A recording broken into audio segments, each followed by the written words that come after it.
This girl gets trapped alone in a creepy house late at night when suddenly a scary man arrives at the door and peeks through the window. He starts talking to Danny and warns her that her life is in danger and someone has entered her house with the intention of killing her. Danny gets scared and refuses to open the door, but the man, who had a fake eye, speaks in a calm and concerned tone, making it seem like he genuinely wants to help her. He even suggests that if Danny doesn't trust him, she can call the police. Danny stands at the door, thinking whether to open it or not. Friends, the story begins in a small village where a woman named Danny is seen repairing her old house. Her husband, Ted, is a psychiatrist. Their new house is located in an area where the network is poor. Danny had been busy fixing the house for several days. One day, she finds a corner of the house where the network is good. Excited, she calls Ted and talks to him for a while, because she is feeling lonely and bored.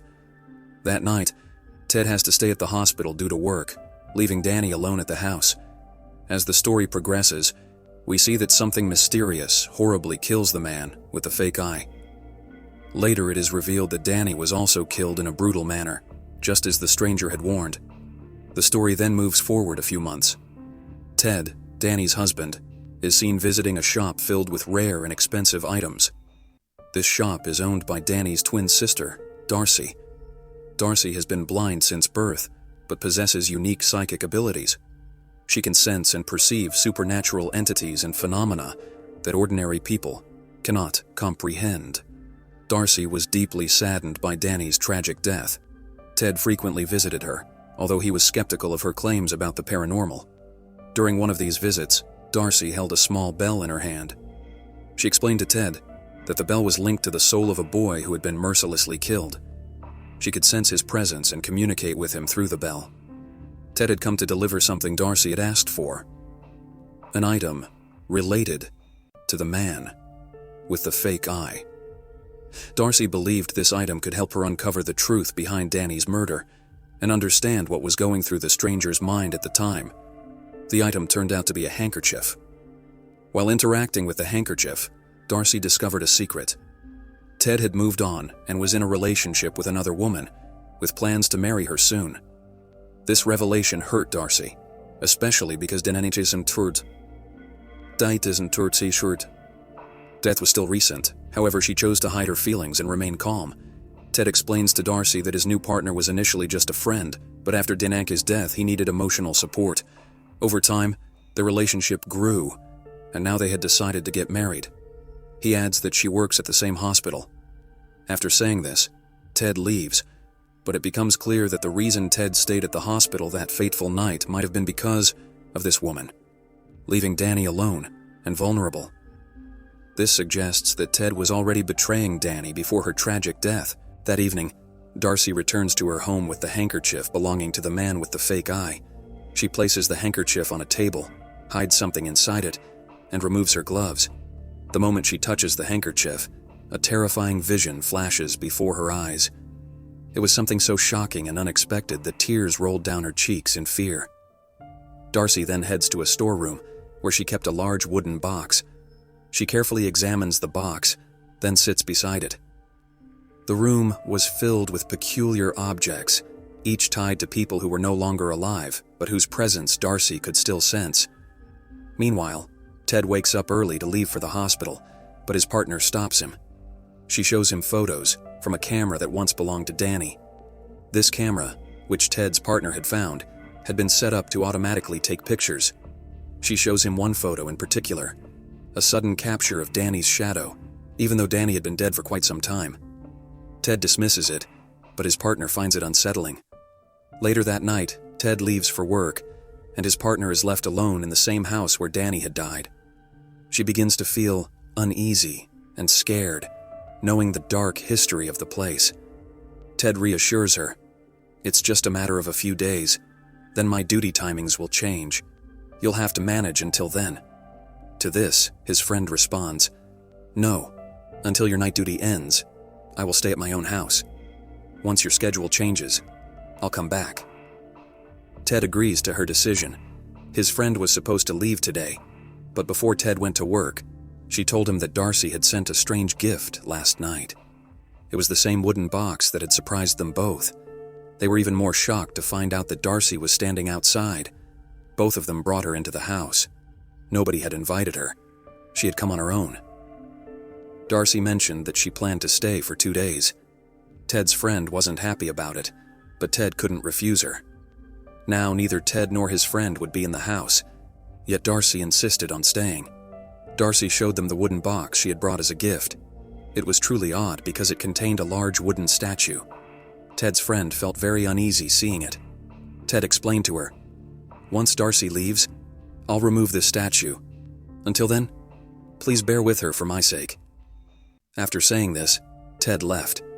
Later, Ted's friend was about to leave too, but she realized her keys were missing. She searched everywhere for them but couldn't find them.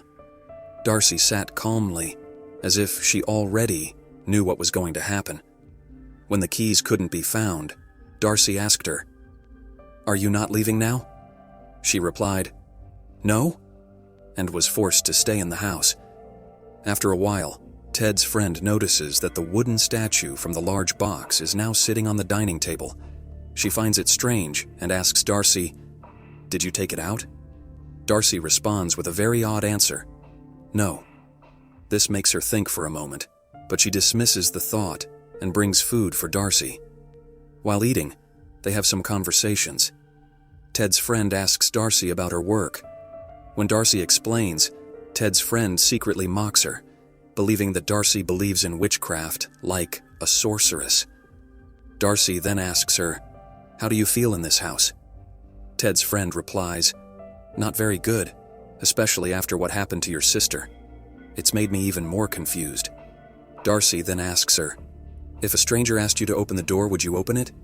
She replies, "No, because I'm not that foolish." Hearing this, Darcy gets angry and says, "My sister was not a fool, and she did not open the door.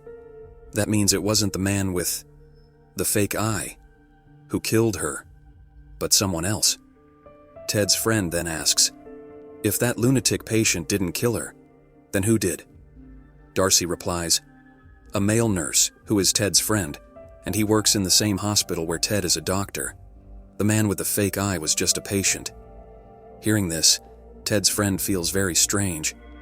We then see a flashback to that night when the man came to Danny's door. It's revealed that Danny really didn't open the door, and the man with the fake eye was genuinely trying to help her. Because at that very moment, as he had warned, someone had indeed entered the house. It was a man wearing a mask who brutally murdered Danny. After a while, Ted's friend calls him and says, "This Darcy is very strange. She talks weirdly. She claims that Danny wasn't killed by the man with the fake eye, but by a nurse working in your hospital, who is your colleague. I don't feel good around her. I couldn't even go to my house because the car keys are lost. I think she has deliberately hidden the keys somewhere." Ted calms her down and says, "Close the door to your room and go to sleep." She goes to her room but is unable to sleep. She comes downstairs and sees that Darcy is sleeping on the sofa. Now, she quietly goes to the wooden statue to check it, to see what secret it holds. When Ted's friend inspects the statue, she notices 5 holes in its head. From one of them, she finds Danny and Darcy's picture. From another, a tooth. And from the third, a small bottle of blood. But in the meantime, Darcy wakes up. She angrily says, "Put everything back." Ted's friend nervously puts all the items back into the statue's head. After she leaves, Darcy spends the entire night sitting in front of the statue, but Ted's friend remains terrified. Now, to pass the time, she starts watching the videos recorded on Danny's camera. In it, she sees a scary face behind Danny, which frightens her so much that the camera slips from her hands. Then she notices Danny's ghost standing in a corner of the room, which terrifies her. Meanwhile, she finds her car keys and quickly drives away from the house. Next, we see a scene at the hospital where Ted and Danny's killer, the nurse, are seen talking as friends. After returning home, Ted notices that his friend is not there, and Darcy is sitting sadly at the table. When Ted asks about his friend, Darcy replies, "She ran away. I wanted her to see your real face, to see what a disgusting person you are. But my sister's ghost scared her, and she left." I truly know that you are the one who killed my sister because you fell in love with your friend. You just wanted to steal my sister's wealth, which that poor girl had already given you. I kept thinking some crazy person killed her, and I took revenge on that fake patient. But he genuinely wanted to help my sister. You are the real killer. And yes, I know that now you will send someone here to kill me, but it would be better if you send that murderer, the nurse." After hearing all this, Ted says, "How can you even think like this? And how did all these thoughts come into your mind? If you doubt me, then let's go to that detective who is working on Danny's case." However, Darcy still doesn't believe him. Ted says, "Okay, take this. I'm leaving my phone here and heading to the detective. I'll tell him to call you and inform you. Whatever call comes, you answer it." With that, he leaves, and we're taken back to a scene from the past. Ted is sitting next to the same killer nurse, plotting Danny's murder. Darcy was right all along. Ted had fallen in love with his friend and only cared about getting Danny's property. His love for Danny was a lie. All he cared about was money. At Ted's direction, the nurse killed Danny. The real psycho wasn't Ted, but the one who enjoyed the thrill of killing people. But that raises the question, where does the man with fake eyes fit into all of this? The truth is, although he wasn't mentally stable, he was a good person at heart. He wasn't a murderer. He was forced to follow Ted and the nurse's orders. That night, he tried to save Danny, but she didn't believe him, and she was killed. The man became a suspect, which led Darcy to kill him. That's why she said, "I took revenge on that man." Now, we see that Ted has devised a plan to kill Darcy too. Before leaving, he removes a tile from the floor, setting it up so that when Darcy goes to pick up the phone, she'll fall. He also tasked the nurse with killing Danny's sister Darcy. The nurse agreed and happily left for his house. Ted then calls the hospital's number on the house phone, and as Darcy moves to answer it, she falls just as planned. When the nurse arrives, he first looks at the wooden statue, and then at Darcy, who is badly injured. Darcy had a deep head injury, and due to the heavy blood loss, she died soon after. But here's a new twist. As we know, Darcy was fully convinced of things like ritual magic. So, with her death, a ritual was completed. She had already known her death was coming, so she didn't even try to save herself on purpose. As soon as she died, the wooden statue suddenly came to life, followed the nurse, and attacked him.